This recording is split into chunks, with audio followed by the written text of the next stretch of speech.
Well, we knew with Marcus Satterfield, he likes to use tight ends. He likes to get heavy and physical with his offenses. He likes to huddle up. That is his mantra. If you're not huddling, you're not doing it right.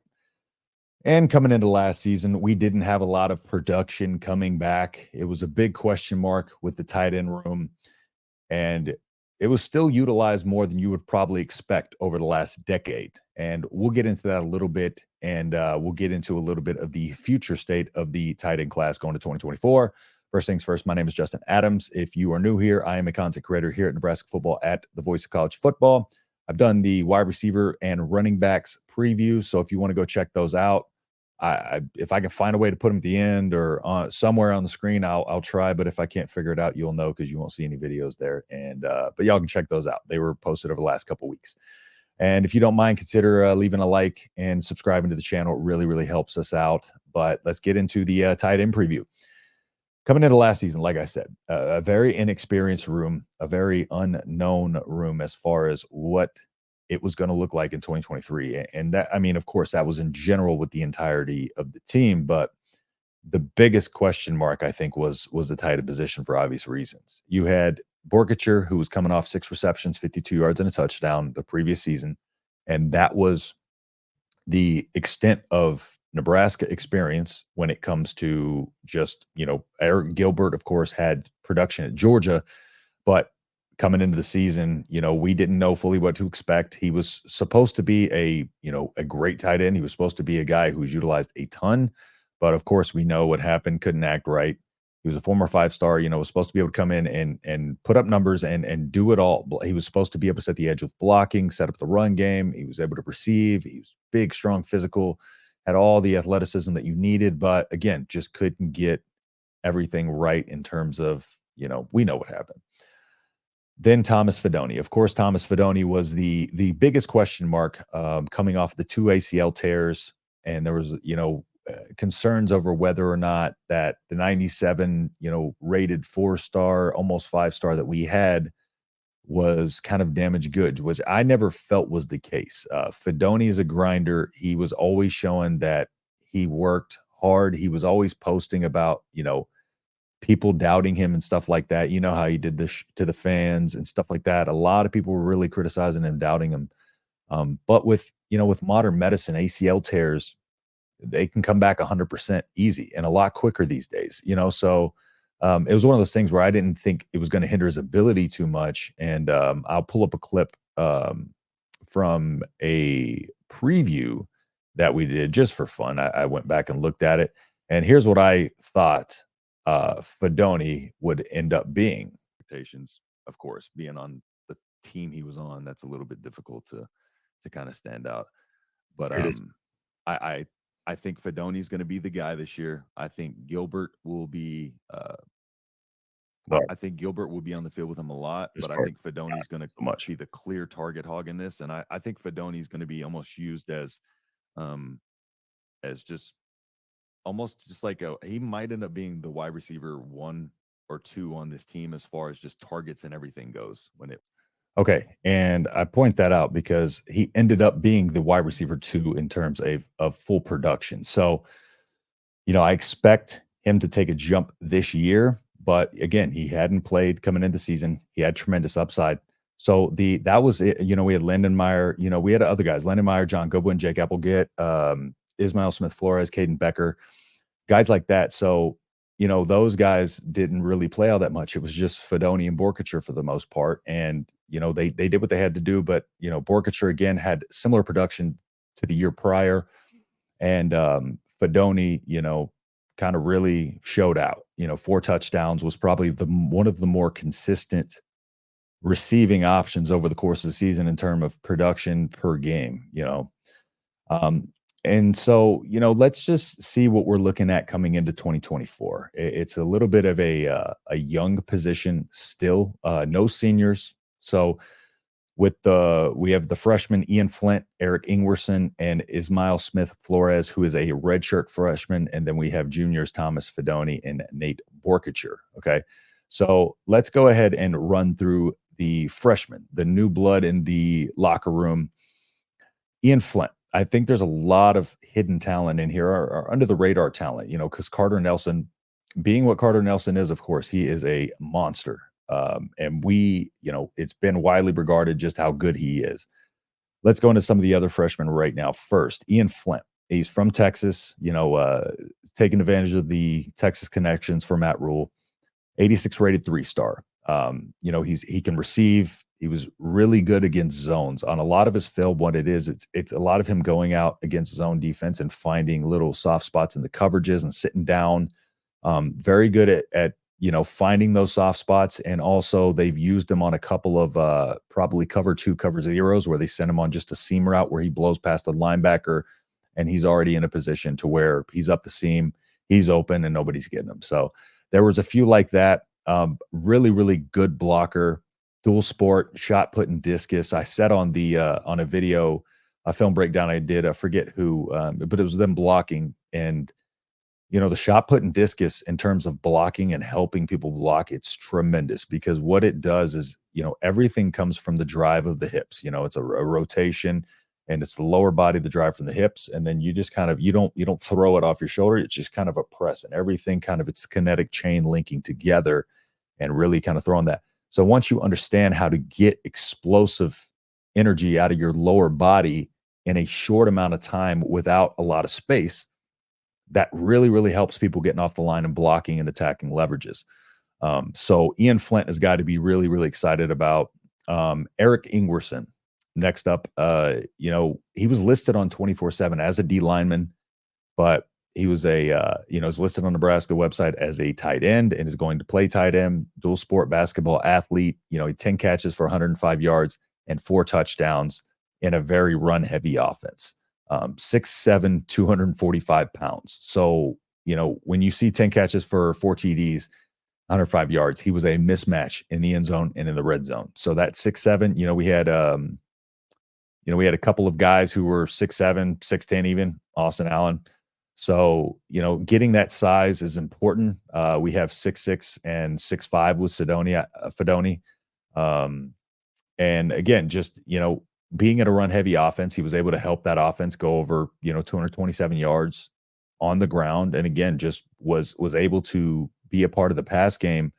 But on the defensive side of the ball, 52 tackles, 8 TFLs, 5 sacks, and a fumble recovery. So you're really good on both sides of the ball. Again, the D line shows just his ability to be able to be explosive and get off the line.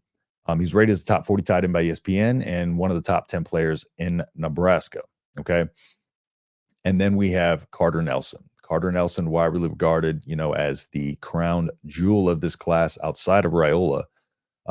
But just, he jumps off the page. Super athletic.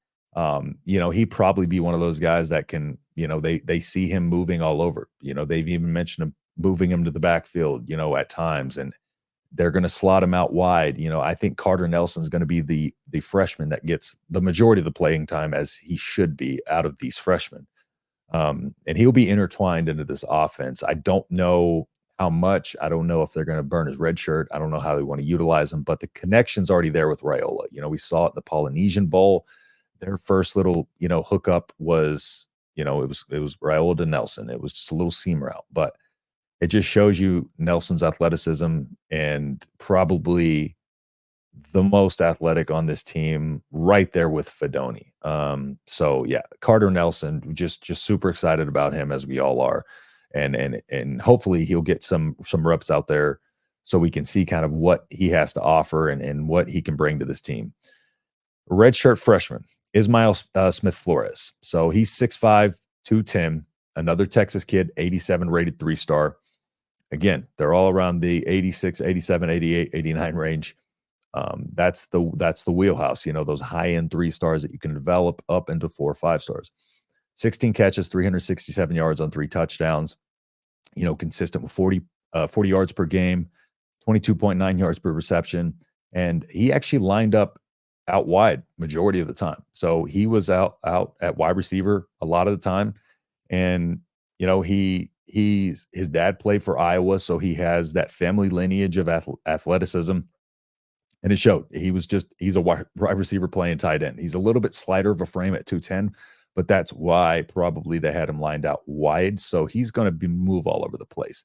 I see Eric Ingwerson as a guy who can even be, down in a 3-point stance coming off the line for, heavy blocking schemes. So, I think those guys might be thrown on the field a little bit here and there just to see what we got with them. But don't expect too much from those guys outside of Carter Nelson in terms of playing time. And then, of course, the juniors. We have Fedoni, again, 25 receptions last year, 260 yards, 10.4 average, 4 touchdowns. He's 6'6", 250. He had played 12 games, 8 starts. And what I mentioned earlier, that was the most touchdowns by a tight end since 2010. Okay, so the increase in the usage of the tight end position, even though it was a smaller, inexperienced room, the uptick was still so significant that it was the most we've seen it used since 2010. You know, they were used somewhat in Frost's offense as kind of a blanket or a check down, or when you needed Austin Allen to go up and get a ball on the sideline with his height. But yeah, so the uptick in usage, and we're going to see that increase even more this next season. I would not be surprised to see Fedoni lined up wide at all, at multiple points. I think they want to utilize him all over the place, just as they want to do with Carter Nelson. And then you always have your tried and true guy in Nate Borkature. Now, what I like about Nate Borkature, he was a walk-on. And, when Whipple came to Nebraska, he was surprised by the fact that he was a walk-on in terms of his ability. So when Rule came on, Rule thought the same thing. So, Rule put him on scholarship. And he's, just a grinder. What I like about this kid is he's down for the competition. He's a grinder, and he knows he has to be a grinder because he knows as a walk-on that he's going to be just kind of slept on a little bit. One of the quotes I took away, he said, "You just come in and the goal is to outwork everybody. Being a walk-on for Nebraska, my mindset stays the same, nothing different. Can't change that up." So he understands the thought process people have about walk-ons, but he is out here and showing that he can be a contributor to this team enough to where it's earned him a scholarship. And those are the type of players that earn their way on the team, that are the glue guys. Those are the guys that are going to get out there and make the effort plays that you need. So Nate Borkature, a huge part of this team. He played with the first string in the spring game, played every game last year, 1 start. His focus going into last year was footwork. I know they really focused on his footwork. Josh Martin did, especially. And, he got bigger. It was 235. I think he finally ended up coming in at 240. And his ideal weight that he said he wanted to play coming into last season was 245, which I'm sure he's at 245 or exceeding that by now. But again, just a grinder, a guy who's going to go out there and work his butt off, work his tail off to develop. And, we get a full offseason of development with a tight end coach. As we know, last year, Marcus Satterfield was supposed to be tight end coach and OC, and then he had to take on quarterbacks. So, even with the inability to put as much focus as he needed to on the tight ends, well, now he's going to have that ability. So that development will probably start to show more between year 1 and 2. And I think all of these guys are going to make a jump. Borkature is going to increase his production, I believe. The only way he wouldn't is if one of these young guys comes in and just steals the spotlight and just kills it. Like if Carter Nelson comes in as just an impact player immediately. But I don't think that'll be the case. I think Matt Rule likes these guys who are leaders, who work their tail off. And not saying any of these other guys don't, but it's just something about that story of being a walk-on, like he treated Alex Bullock last year.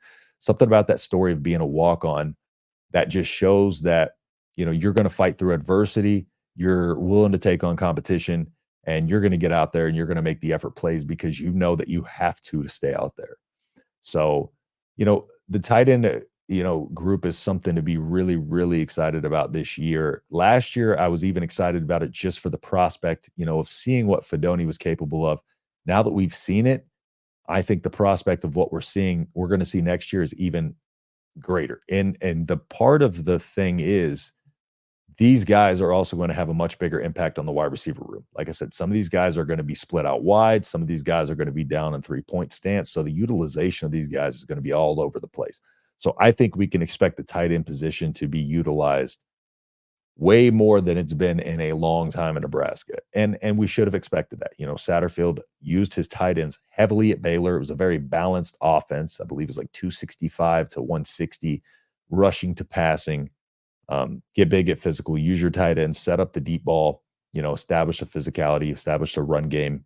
And that's what I think they're going to be able to do next year. Finally, with a little bit of depth in this room, albeit inexperienced, but they did make it work with inexperience last year. And I do think Rule will have these guys ready to play and in the right mindset. I think that's the biggest jump from Frost to Rule is it seemed like when the freshmen had to step in this year, as opposed to previous years, they really were able to perform, really well, and they developed. That's the biggest thing. As the season went on, they got better, and that's what you want to see. And that's something we haven't seen in the past. So, this full offseason of development, I can't wait to see what they do with Fedoni. Can't wait to see what they do with Nelson and a lot of these other guys I spoke about. So that'll do it for me here. Again, if you like what we're doing here, please consider liking and subscribing to the channel. It really helps us out. And let me know what y'all want next in the comments. Offensive line, defensive line, whatever y'all want, just let me know in the comments. Let me know what you think about the tight end group, who you're most excited about. And I'm curious to know which freshman besides Carter Nelson do you think you're most excited about? So again, that'll do it for me here. If anybody wants to check out Tuesday, tomorrow, we will be live streaming at 6 p.m. Central per usual. So if y'all want to check out the live stream, I will see you there. If not, I will see you in the next video. Peace.